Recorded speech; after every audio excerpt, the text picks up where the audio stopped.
What's up, snappers? Welcome back to the channel. DDDREWSKY here. Today we're gonna be looking at the brand new card Galacta to see if she's worth your precious resources. We're gonna be looking at her key Synergies Counters and some decks that I brewed for her. But wait, before we do that, please like the video, please subscribe to the channel. We're trying to reach 1,000 subs. We're very close. I would love for you to be a part of it, and I do weekly reviews of the brand new card in Marvel Snap, so make sure you hit that notification bell. You do not want to miss out. Now let's get back into it. Now the question is, who is Galacta? Let's take a look.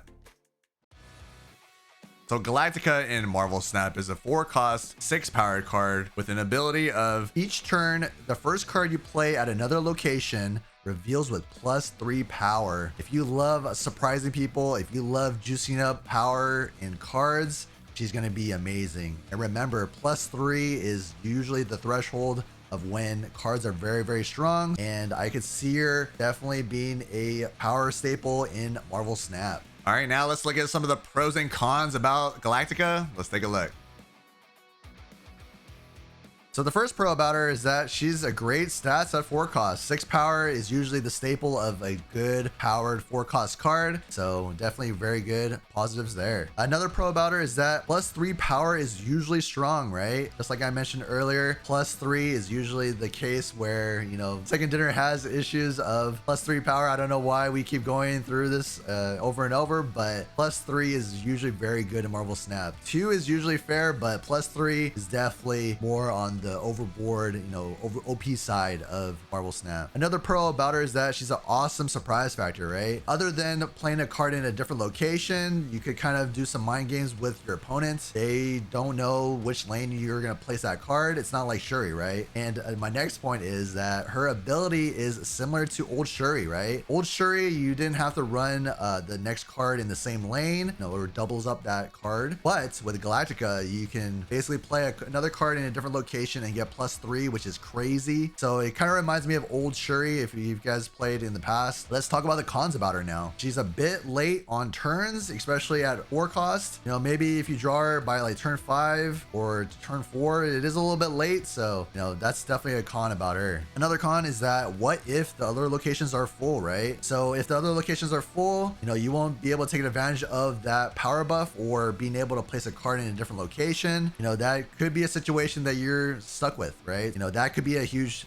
downfall about the card. Another con is that location variance, right? It's very location dependent. Imagine if you're stuck with Sanctum Sanctorum, right? And you can't play a card there. You know, maybe some of the locations have a lot of restrictive areas where you can't place a card there. So another con about her is that turn 6 is a dead draw, right? You can't really play another card after her. Again, if you draw really late, definitely not a good thing. All right, now let's take a look at her key synergies and counters. Let's take a look. So the first synergy that I want to bring up is her father, Galactus. Of course, you could surprise your opponents, especially playing him in a different lane, which is perfect, right? So if you can juice up Galactus with +3, which makes him a 6/9, it can be pretty good, right? You know, Galactus needs the power buff, and if you can, you know, outpower your opponent, you will definitely get Galactus off. I think they actually have a very good combo potential right there. Another synergy is Kitty Pryde. So Kitty Pryde loves to be played, you know, at a cheap cost using Galacta, right? That +3 every single time. The first card that gets played with Kitty, you know, she just keeps growing in power, right? So +3 for Kitty. Very good. Another synergy is Gwenpool, right? Gwenpool is kind of like a pick on the deck building, but you know, you kind of want to just lean towards that archetype, right? Or you juice up cards in your deck and then wreck everything, right? Because like Galacta and Gwenpool go hand in hand, right? You know, juicing up your deck. So there's potential there. Now let's talk about the counters of Galacta. Of course, Red Guardian is a pick for her. I know it's going to be a little bit difficult, you know, sniping a Galacta with Red Guardian, but you know, if she's in the lane alone, you know, it's possible, right? Another counter is SK, aka Shadow King. Of course, Shadow King will reset all the power in that lane, especially in a situation where Galacta is juicing up, you know, power in cards, and he will definitely reset all that power, which is freaking crazy. Another counter is Legion. So Legion, of course, Galacta is really dependent on the locations, right? If someone's running Legion, they could potentially ruin your plans. So there could be situations where Legion changes all the locations and it kind of ruins your plans on playing another card in a different location. So definitely be careful of Legion. All right, now let's take a look at some of the decks that I brewed. I think they're pretty fun and competitive. Let's take a look.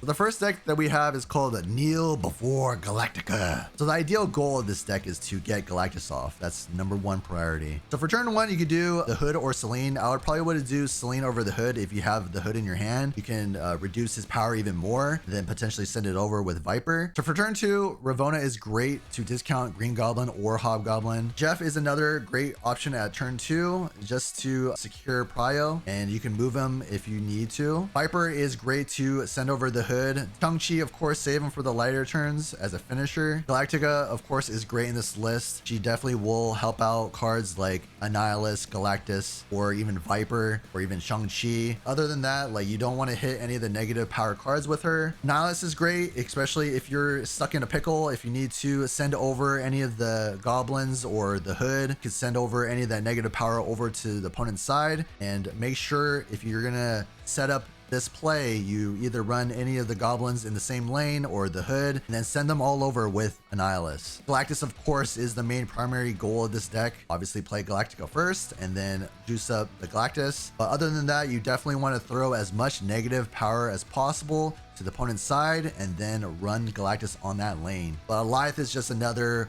alternative win con. You know, there's situations where Alioth could be a finisher after Galactus, or you just run Alioth instead of Galactus. So now let's take a look at my second list.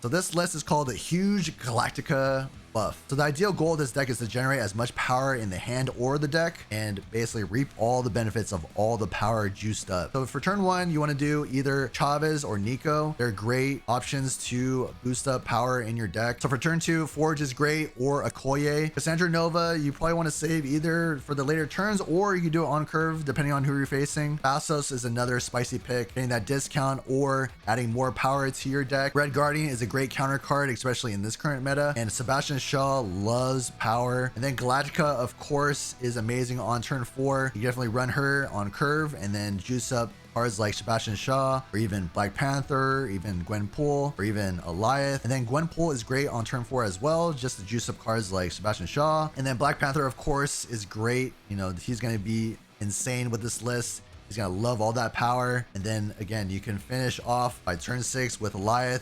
You want to make sure to run Alioth on one of the lanes that you have gone very greedy with power. I would say probably like Sebastian Shaw or Panther are the lanes that you want to run Alioth with. All right, now let's take a look at my third and final list. So this list is called Iron Galactica. So the ideal goal of this deck is to generate power and then disrupt your opponent with rocks and just reap all the benefits. So for turn 1, Kitty Pryde, of course, is great option to start the power going. Korg is another great option at turn 1, of course, for Darkhawk value. Athena at turn 2 is great. Pair up with Kitty Pryde, of course. Ancient Venom is another great option. I would probably use Ancient Venom over Athena for turn 2. And for turn 3, you could do Athena, Kitty Pryde. That's a great combo right there, and just keep that power going. For turn 3, you'll probably want to save Cassandra Nova, or again, depending on the matchup, Mystique. Of course, you want to save probably for Iron Man or Darkhawk. That's probably her main goal. Or you could be cheeky and copy the Cosmo with Mystique. Cosmo, of course, depending on the situation of the board and what's happening, you could either run Cosmo on curve or near the end of the game. Red Guardian, of course, is great, especially in this current meta, as a great counter, so he's a great pick here. Rock Slide, of course, is for Darkhawk. That trio is amazing with Korg as well. Galactica, like I mentioned on turn 4, is great. You could juice up Kitty Pryde or any of these cards really with Galactica. Any of these cards will benefit in any power that's given to them, so she's gonna juice up this deck tremendously, just like Agent Venom. Iron Man, of course, turn 5 or Darkhawk. They are great turn 5 options, or turn 6 options with Kitty Pryde or Korg. All right, now let's take a look at the star ratings for Galactica. Let's take a look. So I gave Galactica a 3.5 stars for competitive.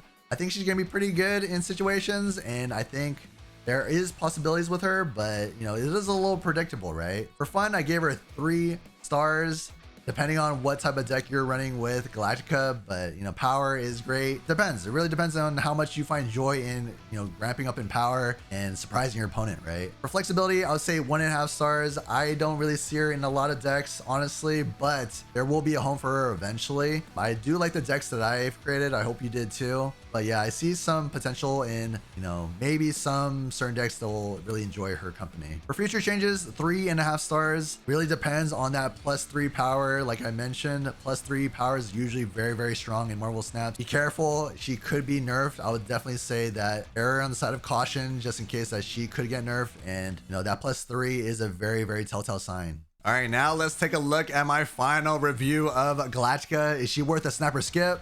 Let's take a look. So I say snap, of course. She is a season pass card.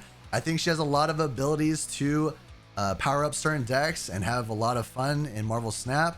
I think she's a great season pass card for Marvel Snap, especially the crossover with Marvel Rivals. She's the perfect icon for this season. I think a lot of people will try her with Galactus. I think it would be pretty fun for the meta. So let me know your thoughts on her. What are some decks? What are some synergies that I didn't think about that you know about? Let me know in the comments below. And if you haven't yet, please like the video. Please subscribe to the channel. We're trying to reach 1,000 subs. We're very, very close. I'd love for you to be a part of it. And I'll see you guys on the next Snapper Skip. Happy snapping.